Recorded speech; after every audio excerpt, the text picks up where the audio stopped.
Welcome to Young Money with Tracy Bissett, the advice show for young millionaires in the making. It's time for some $1 Million Straight Talk with Tracy, President and Chief Financial Fitness Trainer at Bissett Financial Fitness. Each week, Tracy's going to tell you what you need to know now at the beginning of your earning curve. Basic and advanced financial concepts made clear, healthy money habits and the missteps to avoid, and all the stuff that you can do to set yourself up for a future of fantastic financial freedom. Ready to lace up and start this week's financial fitness training? Let's do it, Tracy. Welcome to the Young Money Podcast. I'm so excited today we have such a special guest, Emily Bland. Emily is a recent graduate of the Commerce program at Memorial University.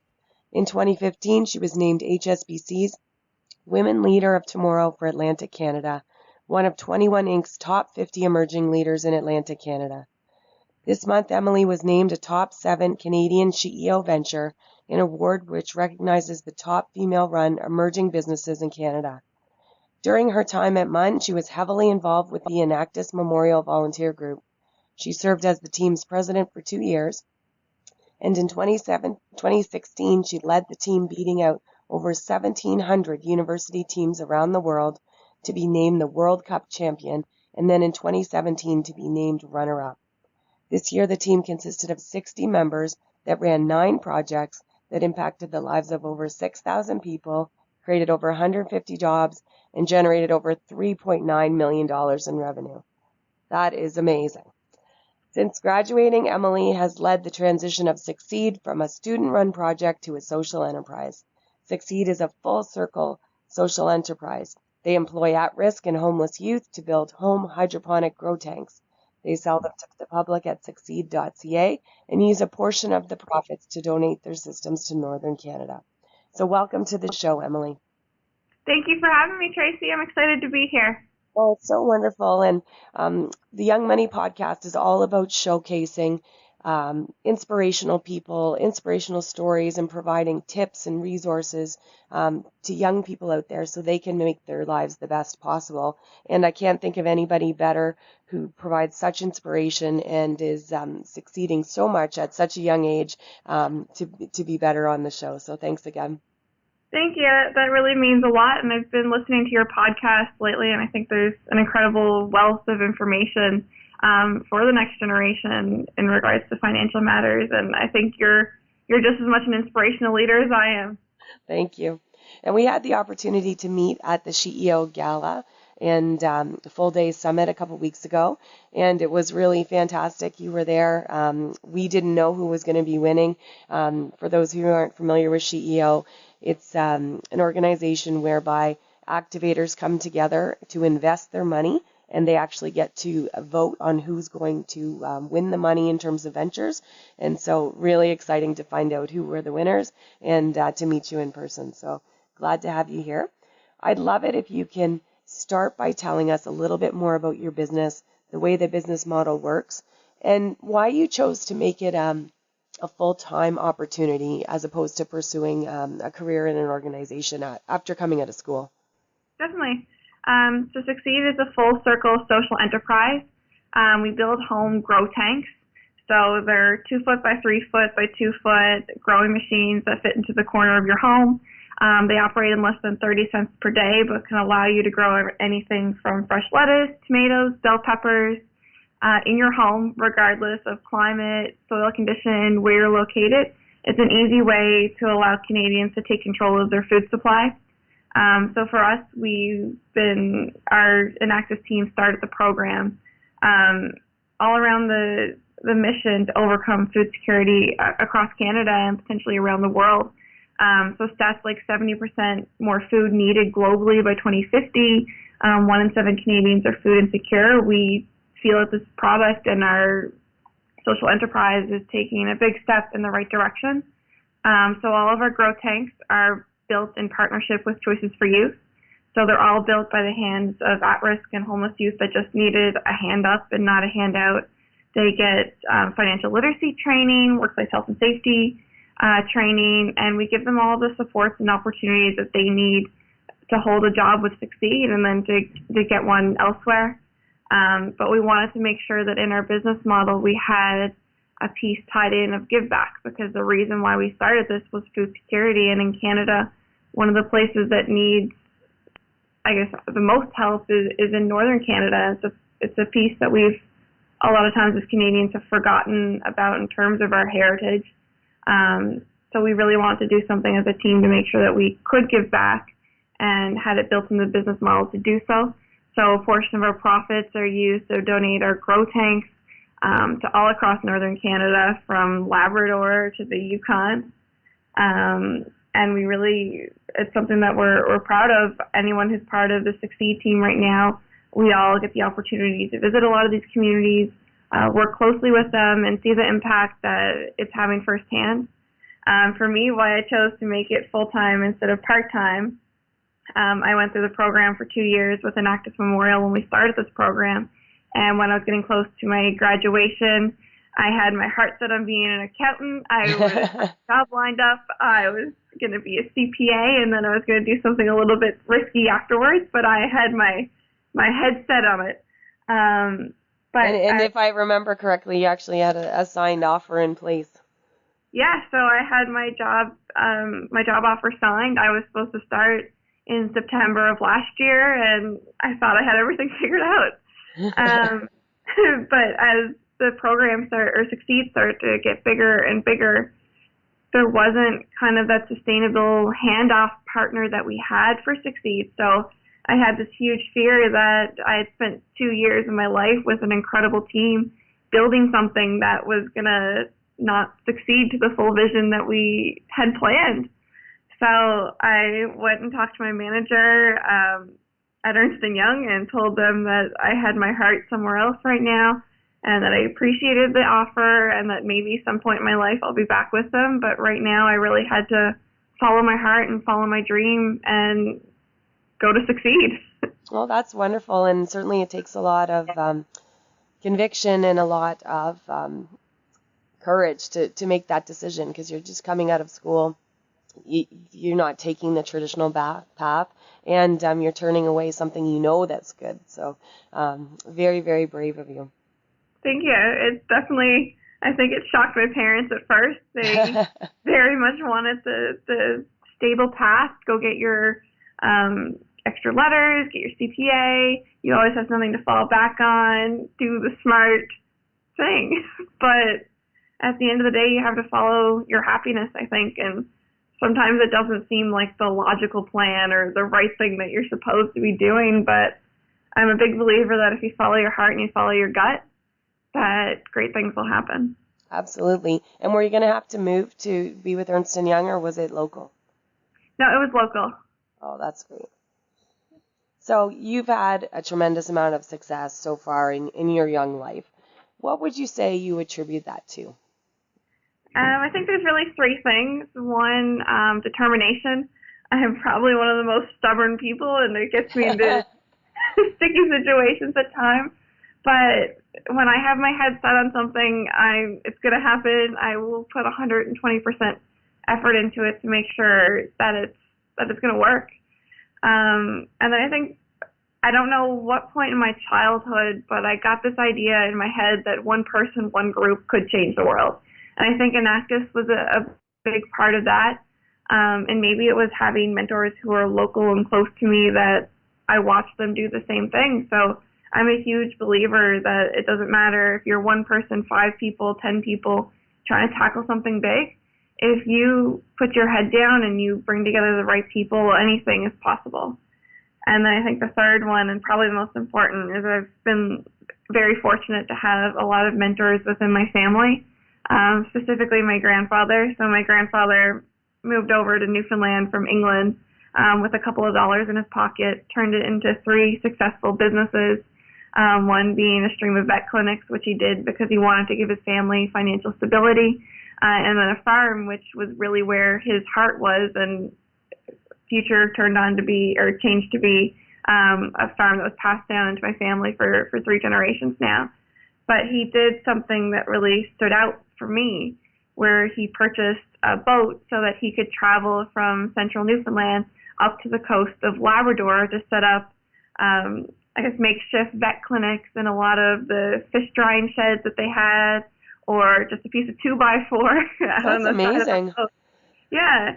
So he did some incredibly meaningful work, and he impacted so many people.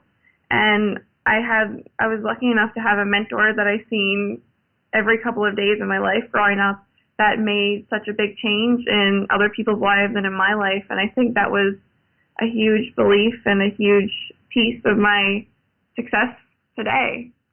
Oh, that's wonderful. And did you ever go with him on some of his adventures? Unfortunately, no. I wish. We had gone on other adventures. He bought a second boat when I was 12 years old, so we actually sailed it from Maryland all the way to Newfoundland together. Oh, cool. So incredible family trip. But I had the opportunity to read a couple of his journals from the time and his logbooks from the trips that he had made up through a lot of the coastal communities. And they were that detailed that at times I felt like I was there too. Oh, that's fantastic. Really, really great. And I can see how you're following in his footsteps, just tackling issues from another angle and tackling food scarcity.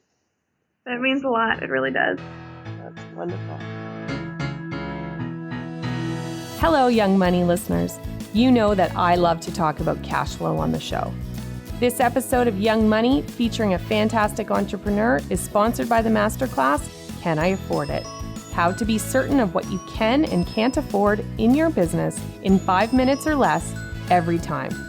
This training has been specifically designed for entrepreneurs with sales in the 6 to 7 figure range to provide the 5 steps to cash flow clarity.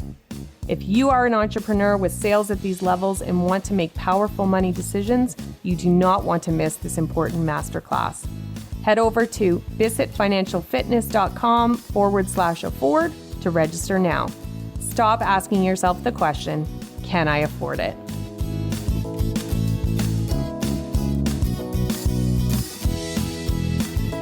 Now, when you think about your life so far, has there been a big turning point or revelation from a financial perspective? I think there's been a lot of key learning pieces, especially being an entrepreneur. And I think my biggest, turning point or revelation that I've had in my head is that everything is fixable. So as an entrepreneur, you start juggling 33 other things. You feel like you're putting out fires every day. There's a ton of things happening. And sometimes your financial and your accounting side of things, they keep getting pushed to the back. There's that little voice on your shoulder that's like, remember me, you still need to do all this work. But you're trying to put out other fires too, and figure out how you can keep your business afloat at times. But I think for me, a big learning that I had in the startup world was that everything's fixable. So yes, you can make mistakes here and there, but nothing is permanent, and that no matter where you are, everything can be fixed and everything can be changed if you get the right advice. So one of the biggest, changing points for me was making sure that we had financial advisors and accountants on our advisory board, and that I had them as friends. So when you start to befriend people who have this expertise, that dinner conversations become more meaningful because you're picking up on different learning points and things that you can take away and take into your business. So it kind of, puts your subconscious to rest that you are starting to think about these things a lot more, and make them a priority, because they should be a priority and they have to be a priority. Well, it's always the continual balance of how do you handle the urgent of today with then the longer term to make sure you have a viable business and that you're planning for the future. Definitely. And I think in the entrepreneurial world we do a lot of our long-term planning in the shower or driving to work. And it's really important to take the time to actually plan it. So set aside that hour in your schedule, whether it's an evening with some friends or it's going to coffee and getting the advice that you need as an entrepreneur. There's things that you really need to start thinking about as a young age, and it's been a big, I think, turning point for me over the past couple months to do it more. So I am lucky enough to have people who in my circle that are starting to take more of a financially advisor-driven path, and they challenged me and I guess when you challenge me to do something, the competitive side comes out in me. That's good. Yeah, but once a week, taking 30 minutes and start to do that financial planning. So whether it's with me personally, it's with a business, have that one block set aside, and you do not move that block no matter what happens. You spend that 30 minutes, whether it's on a plane if something changes, or it's in the office, or you do it at night. But it's so important to take the time to do it and to learn more. And I've been learning so much since I started to do that, and it's really brought me a lot of clarity and even a calmness that everything from a financial perspective is going to be all right and the books are in line. Well, that's good. Now, because you had such an interest and a passion for accounting, when you were a kid and you were growing up, did you love numbers and did you love money? I love numbers. I love money. I love trying to find strategies to get money. So I think it kind of fits that I'm in more of a social entrepreneurial role, because I think I've always been a little bit scrappy and tried to do things maybe more like hustling. You like to hustle to get stuff. Yeah, okay, hustling is definitely the right word. And I think a lot of it is because I try not to spend business money because it's so hard to get. And running in a social enterprise, every dollar is so important because there's not just a financial return we're looking for, we're also looking for that social return. So I've gotten very good at times at stacking grants or finding ways to bring things together to be able to get it for a more affordable price for the business. And I think a lot of that streams from me as a child of it. So my mom would tell me stories about how if there was something that I wanted, or if I needed to find a way, if I wanted the latest Barbie doll or toy that was out, that at times I'd go to something as extreme as trying to pull my teeth out. Oh my gosh. That were loose to get the extra $5 to be able to get it through. Or even asking people at the checkout when the Barbie doll was going to go on sale. So. That's pretty smart. I mean, I've told the listeners about a lot of the things I used to do when I was a kid, because I like to go to Green Gables, which is the convenience store in Nova Scotia. Yeah. And I always wanted to go there, but my parents were not handing out money to go to the store every day. So my friend and I did a lot of different things to just gather up 25, 50 cents so we could be on our way. Yeah. As a kid, I have a similar story. I used to go ask my grandmother and my grandfather for rhubarb. They had a beautiful rhubarb garden in their backyard, and I'd walk up and down the street trying to find people to buy a piece of rhubarb for $2. Did the other people not have rhubarb in their yards too? Or? Oh, they did too, but when you had a 7-year-old kid in a little purple jacket running up to you asking for $2 for a piece of rhubarb, they tend to help. That's pretty cute, and certainly you are hustling from a very young age. So we'll put the positive spin on it, because certainly you need to be good at hustling with sales, with money, all kinds of things as you run your business. Definitely.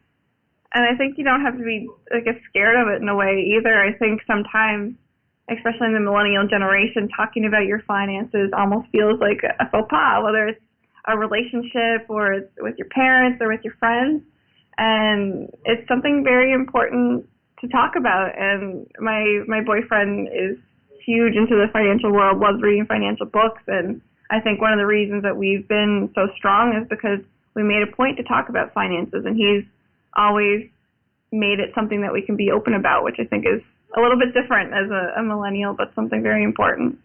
Absolutely, because people would more often, and they would, even though it would be uncomfortable, they would probably, and I've seen the research, they prefer to have a conversation about sex than about money. Really? Yes, because money, there's just so much that goes around with money. It brings you back to your childhood, how things were in your family. You're bringing now all your stuff to somebody else when you enter that relationship, and even though sex is sometimes uncomfortable to talk about, people would rather go there than talk about money. It's shocking, but part of me is also not surprised. Yeah. But that's really good that you guys have that open dialogue, because it allows you both to learn and ask questions and just be transparent. There's been a lot of articles I've seen lately in the paper and online about infidelity financially in a relationship where one person is spending and the other one doesn't know. Wow. So it's been quite a hot topic.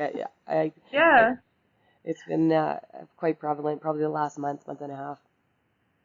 It's interesting because I think part of it might even, I guess, stream back to our education growing up as well. So how many times in junior high, high school are you taught to talk about finances more, or to do things like budget and plan, and to really learn to take care of your finances? We have a sex ed class, but why don't we have a financial planning or a financial advice class? Absolutely, and the schools are trying to do a better job now, and the school boards, but it's still something that needs to be embedded earlier at every age, because there's different kinds of conversations you can have at every age. Yeah, it's so true. So you've shared with us some of the financial things you've learned so far from running your business. What else would you say might have startled you or been eye-opening since you took this on full-time? I think one of the biggest things goes back to the challenge that we have in Canada right now around food security, and that no one seems to be alarmed. So take Newfoundland and Labrador for an example. 70 years ago, we produced 100% of our fresh produce. Now we produce less than 10%. And there's more and more provinces and communities across Canada that are starting to import more and more of our fresh produce. And with that comes two challenges. One, there's different food processing laws around the world, and you're seeing things like the E. coli breakout happen, and food get contaminated, and so it shows up in the media sometimes, but how many times is it showing up and not, the consumers aren't being aware, or we're putting things into our body when we don't actually know how it was processed or where it came from. And the second thing, if you look at our growing population right now, by 2050, we need 70% more food globally. And I think as Canadians, sometimes we're sitting down and thinking that something is magically going to change, this big super farm is going to pop up, and that we don't need to start taking control of our food supply. Same way that sometimes I think we think about our finances. We think that someone else is going to do it for us. But we really need to stand up as Canadians and think about where our food is coming from, and take an initiative to start growing it ourselves, or to get involved with community gardens or other types of agriculture. Well, that's a really good point, and I would say that the tendency is, unless it's an issue for you, you maybe don't always expand your horizons to be looking into these things. Definitely, yeah. You've already talked about your grandfather. I don't know if he's your inspiration when it comes to financial matters or not, but I will love to hear who does inspire you from a financial perspective. So one of my mentors, who's also on our advisory board, I'm a big believer in your mentors and people who inspire you. Have them people that can be a part of your day-to-day or month-to-month life. So Colin is one of my big mentors when it comes to finance. So Colin is a younger guy, but has an incredible background with finance, everything from doing investing to running his own business to acting in a CFO capacity right now. But he has this ability with anyone that he talks to allow you to understand. And I think sometimes for someone young getting into the financial sector or wanting to learn more about it, it can be intimidating, which is one thing that I love about your podcast. You make it approachable, and you allow us to kind of bring the walls down a bit and to ask the questions that we don't know. So Colin very much allows it to be learnable, and he'll challenge you a little bit to learn more, but he'll also give you the advice that you need to be able to get on to the next level, and he'll explain things that you don't know without making you feel uncomfortable about them. Yeah, I mean, certainly there are so many terms that are particular to the industry, and so if people start talking in all that kind of jargon, it's really easy for people to feel confused. Yeah. And to just think, oh, this is too complex, I can't understand it. But it sounds like he does a good job of giving you what you need in the moment, while at the same time trying to get you to learn a little bit more for the future, but not overloading you so you feel overwhelmed. Definitely. And it's so important, because that piece of anyone's life growing up, your finances are one of the key things that you need. You need to be able to manage them and to plan for the future, and to have mentors in your life that can help you do so, especially if you're new getting into planning, I think are very important. Absolutely. I mean, your financials touch every aspect of your life. It affects your relationships. It can affect your health if things are not going well.